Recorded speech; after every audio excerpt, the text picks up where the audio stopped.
Assalamualaikum warahmatullahi wabarakatuh.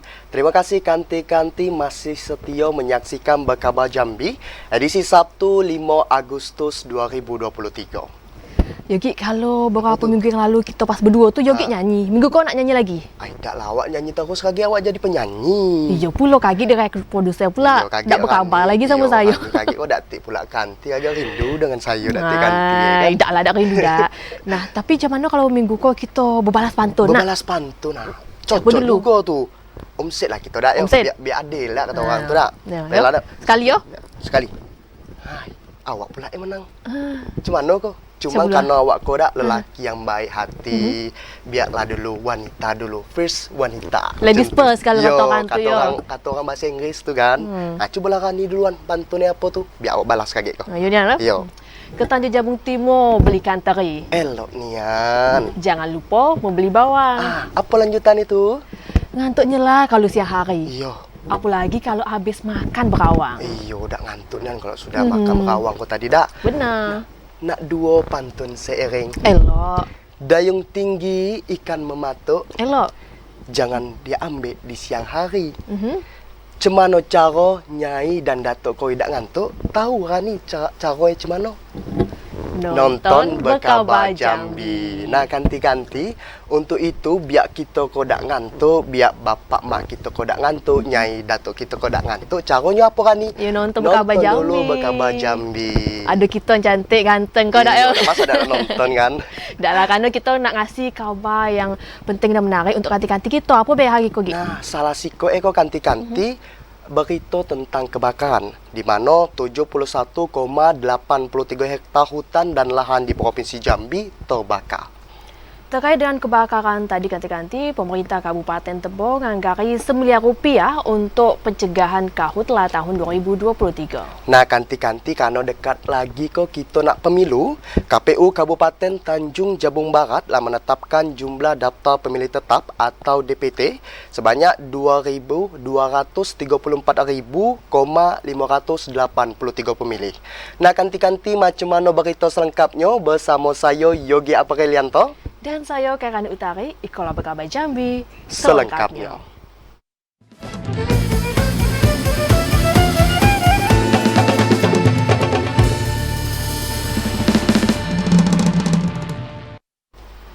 Nah, Kanti-Kanti, mengawali berita kita yang pertama dari Kabupaten Sarolangun. Hingga 31 Juli 2023, Badan Penanggulangan Bencana Daerah Provinsi Jambi mencatat total luas karhutla di wilayah Provinsi Jambi mencapai 71,83 hektar dan terluas berada di Kabupaten Sarolangun. Badan Penanggulangan Bencana Daerah Provinsi Jambi mencatat, sepanjang Januari hingga 31 Juli 2023, total luas kebakaran hutan dan lahan di wilayah Provinsi Jambi mencapai 71,83 hektar. PLH Kepala Pelaksana BPBD Provinsi Jambi Dodi Chandra mengatakan, lokasi karhutla IKO bertambah menjadi 8 daerah yang sebelumnya hanya 6 daerah pada akhir Juli lalu. Terluas berada di Kabupaten Sarolangun dengan catatan 22,48 hektar.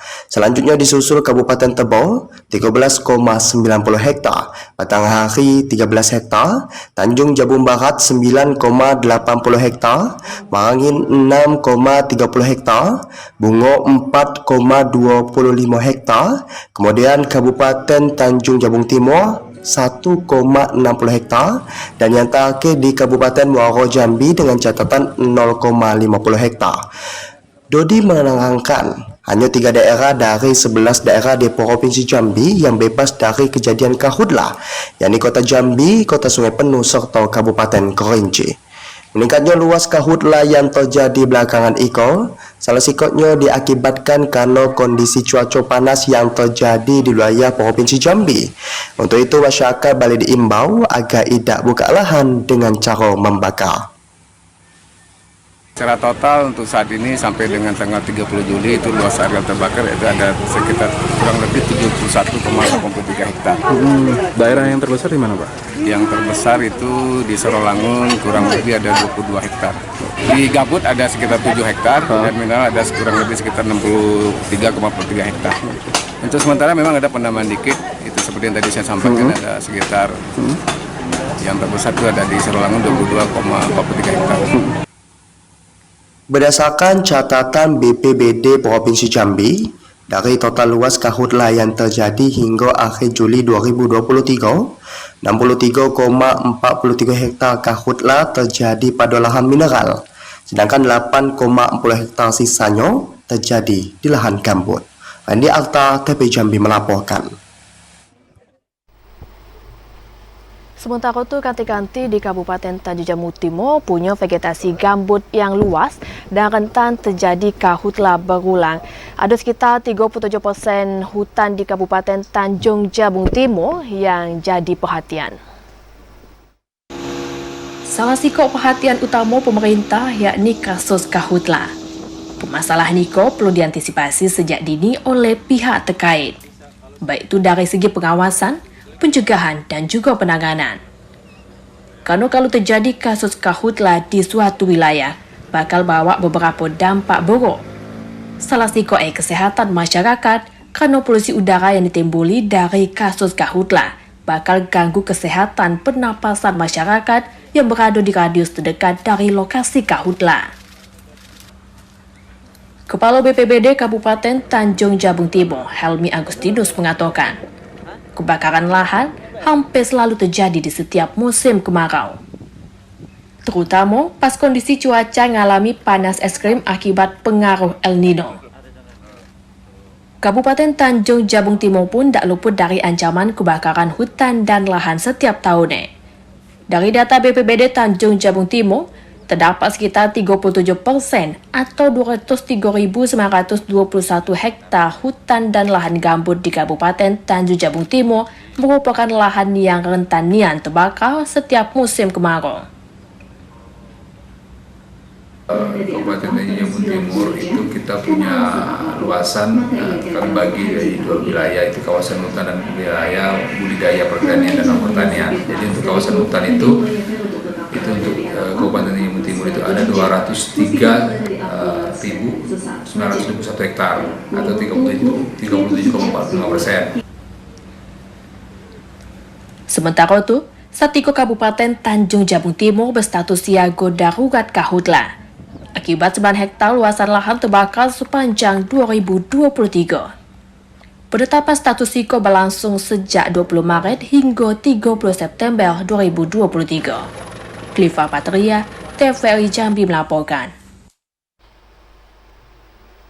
Nah, kanti-kanti masih seputar tentang pencegahan karhutla, di mana pemerintah Kabupaten Tebo telah menganggarkan 1 miliar rupiah untuk pencegahan karhutla pada tahun 2023.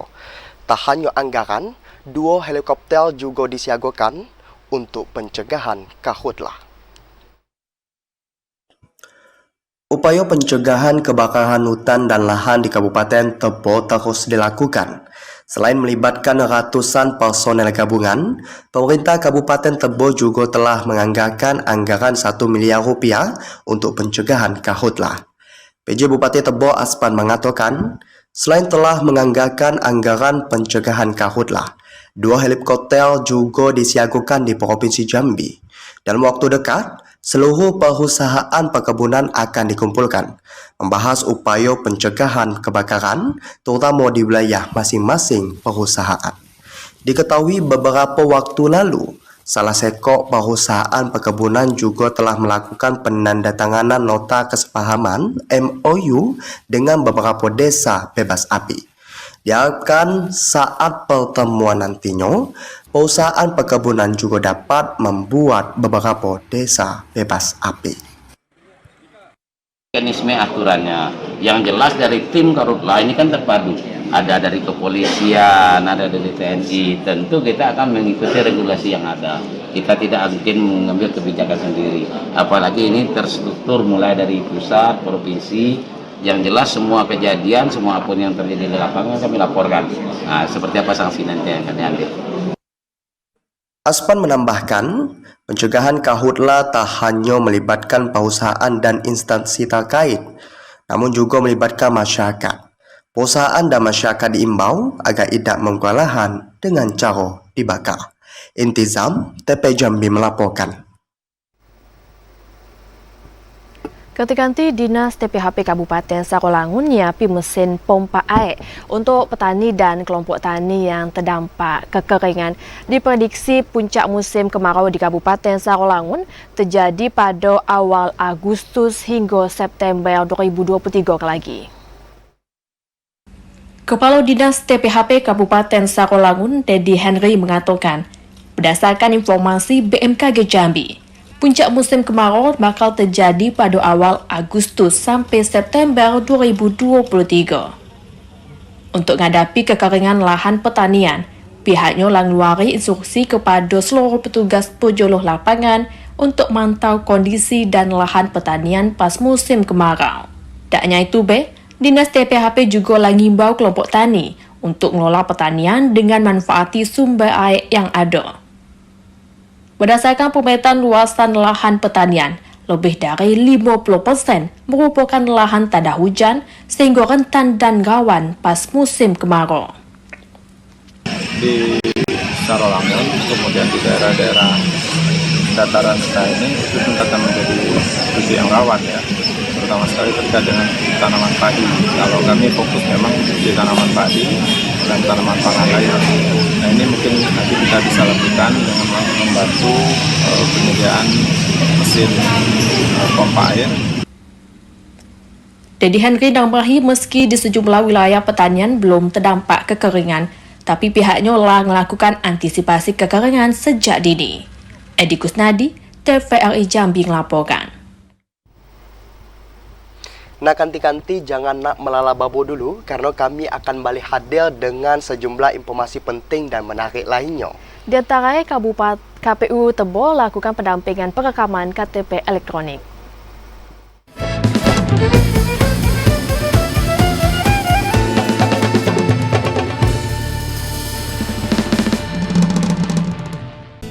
Terima kasih ganti-ganti masih nonton Berkabar Jambi. Ganti-ganti jumlah pemilih pemula di Kabupaten Tanjung Jabung Barat 47,289% dari jumlah DPT 234.583 yang telah ditetapi KPU. Sementara itu jumlah pemilih pemula terbanyak berada di wilayah Kecamatan Tungkal Ilir, Kota Kuala Tungkal.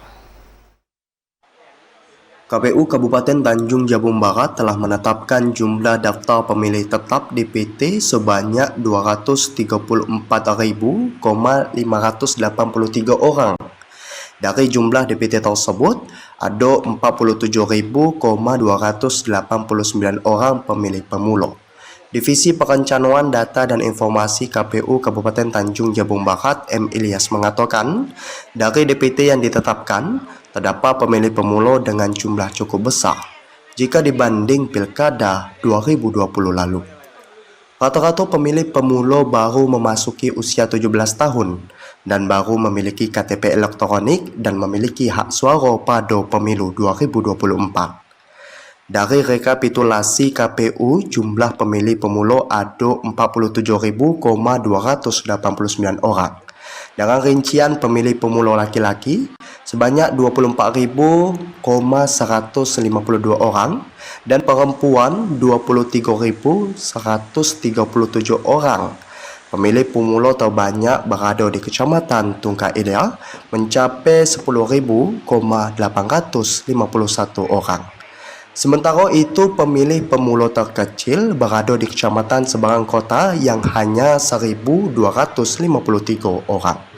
Sedangkan untuk jumlah TPS di Kabupaten Tanjung Jabung Barat, sebanyak 1.020 TPS yang tersebar di 13 kecamatan. Pasca penyelesaian daftar pemilih tetap, KPU tengah menunggu daftar pemilih tetap tambahan DPTB. DPTB yang dimaksud IKO ialah masyarakat yang berpindah milih. Untuk DPTB IKO cukup panjang waktunya, yakni hingga seminggu menjelang pemilu 2024. Didi Haryadi, TP Jambi melaporkan. Kanti-kanti pemilu serentak tahun 2024 semakin dekat. Bagi pemilih yang mendadak pindah pilih pada hari pencoblosan kaget, diperbolehkan untuk pindah pilih dengan ketentuan yang telah ditetapkan oleh KPU. Komisi Pemilihan Umum bolehkan bagi pemilih untuk pindah milih pada saat hari pencoblosan kelagi, tapi dengan ketentuan yang telah ditetapi KPU. Di antara pemilih yang keluar kota karena tugas kerja pas hari pemilihan. Kemudian berlaku bagi pemilih yang jalani rawat inap dan keluarga pendamping, narapidana dan rehabilitas narkoba. Selanjutnya, mahasiswa yang tak bisa balik kampung pada 14 Februari 2024. Pindah milih juga berlaku bagi pemilih yang tertimpa bencana alam. Pihak KPU berikan kemudahan bagi penyandang disabilitas yang berada di panti sosial di luar domisili asli. Langkah untuk pindah milih tidak rumit. Bagi masyarakat yang telah ditetapi dalam daftar pemilih tetap, cukup melapor kepada panitia pemungutan suara. PPS bakal ngapus nama di domisili asal dan konfirmasi kepindahan kepada petugas PPS yang jadi tujuan pemilih pada hari pencoblosan lagi. Kriteria itu kan ada yang pindah domisili gitu kan, ada yang rawat inap di fasilitas kesehatan bersama pendampingnya, ada yang rehabilitasi narkoba, ada yang disabilitas, orang yang ini kan, ada yang memang dapat tugas pelajar gitu kan. Nah, salah satunya tadi yang itu tadi tuh, yang di lapas tadi tuh. Artinya apa?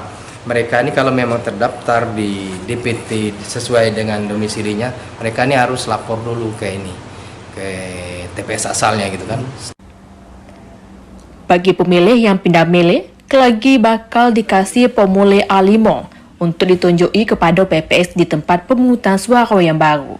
Azam Abnan, TVRI Jambi melaporkan. Nah, bagi kanti-kanti pemilih pemula yang berada di Kabupaten Tebo, KPU Tebo intensifi pendampingan perekaman KTP elektronik di setiap kecamatan. Hingga saat itu kanti-kanti tercatat sekitar 4.384 warga lalu melakukan perekaman KTP elektronik. Bekerjasama dengan Dinas Kependudukan dan Pencatatan Sipil, KPU Tebo gencar melakukan pendampingan perekaman KTP elektronik bagi pemilih pemula di setiap kecamatan. Ketua KPU Kabupaten Tebo Atiul Fuadiah mengatakan, berdasarkan data Dinas Dukcapil, sekitar 4.384 warga belum melakukan perekaman KTP elektronik. Perekaman KTP elektronik akan diintensifkan bagi pemilih pemula dengan pola pelayanan jemput bola atau turun langsung ke lapangan.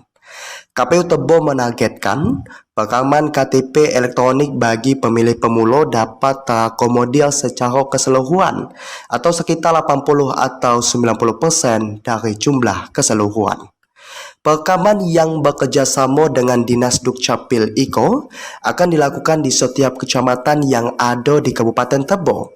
Tak hanya itu, KPU Kabupaten Tebo juga mengintensifkan sosialisasi dan mengajak warga yang belum melakukan perekaman KTP elektronik, baik melalui PPK maupun PPS. Dari hasil yang dilakukan, kesadaran masyarakat di setiap kecamatan untuk melakukan perekaman KTP elektronik cukup tinggi. Intizam, TP Jambi melaporkan. Kanti-kanti jangan nak beranjak dulu, saya nak nepuiko. Kami akan balik hadir dengan sejumlah informasi penting dan menarik lainnya. Di antaranya, Dishub akan tidak tegas muatan angkutan batu bara yang melebihi tonase.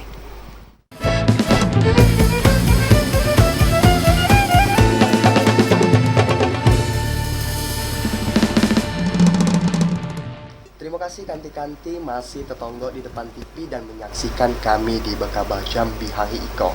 Nah, kita beralih ke berita tentang angkutan batu bara, di mana masih banyak nian angkutan batu bara di Provinsi Jambi yang bermuatan melebihi tonase atau overload.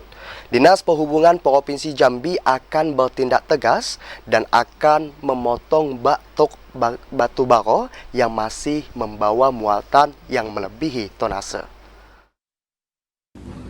Pemerintah Provinsi Jambi nak bertindak tegas nertibi angkutan batu bara. khususnya yang melebihi tonase atau overdimensi overload atau odol. Dinas Perhubungan Provinsi Jambi nak bekerjasama dengan instansi terkait untuk nertipi angkutan batu bara supaya tidak melebihi muatan.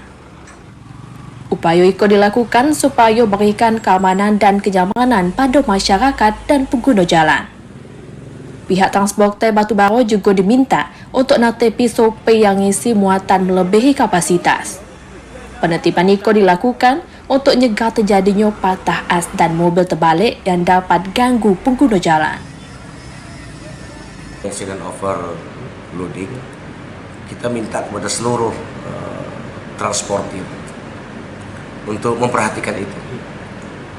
Kami akan melakukan penertiban bila itu terjadi dengan stakeholder terkait, Lantas Polda, BPP, Balai Pengelola Transportasi Darat, dan sebagainya, para terkait. Kalau terdapat kami ambil tindakan, berarti kami sudah menyampaikan dari sekarang. Oleh karena itu mohon dukungan dari para transportir untuk memperhatikan kelaikan dan kelayakan jalan kendaraan. Karena ketika terjadi kerusakan di jalan, baik meliputi kerusakan dari mesin, kerusakan dari bagian mobil lainnya, atau juga kerusakan dari faktor lainnya, itu kan mengganggu kenyamanan pengguna yang lain. Dinas Perhubungan Provinsi Jambi minta supaya transporter dan sopir batubara memperhatikan persyaratan operasional. Kalau masih ditemui angkutan batubara yang melakukan pelanggaran melebihi kapasitas, Dinas Perhubungan Provinsi Jambi nak memotong bak truk dan melaporkannya ke pemerintah pusat. Joko, TVRI Jambi melaporkan. Ketika pemerintah Provinsi Jambi berencana nak rekrut 1.927 tenaga P3K untuk formasi tahun 2023 dan 2024. Perekrutan tenaga P3K itu dalam upaya untuk meningkatkan kualitas kinerja pegawai. Menyikapi kurangnya sumber daya manusia di sejumlah OPD, pemerintah Provinsi Jambi merencanakan merekrut tenaga pegawai pemerintah dengan perjanjian kerja P3K untuk formasi tahun 2023 dan tahun 2024. Gubernur Al-Haris mengatakan, pembukaan formasi P3K diprioritaskan untuk tenaga guru, kemudian tenaga kesehatan dan tenaga teknis. Secara keseluruhan, ada 1.927 tenaga P3K yang akan direkrut dengan rincian 1.700 orang untuk formasi guru, kemudian 200 orang untuk formasi tenaga kesehatan, dan 27 orang untuk formasi tenaga teknis. Pembukaan P3K dilakukan untuk meningkatkan kualitas kinerja pemerintah daerah dan mendorong peningkatan kualitas pelayanan kepada masyarakat. Sementara untuk alokasi penggajian, menggunakan APBN melalui alokasi dana transfer umum yang dikucurkan oleh pemerintah pusat. Al-Haris menambahkan, perekrutan tenaga P3K formasi tahun 2023 dan tahun 2024 itu sebagai upaya memperkuat sistem kinerja pemerintah dalam mewujudkan percepatan pemajuan daerah. Randy Alta, TP Jambi melaporkan.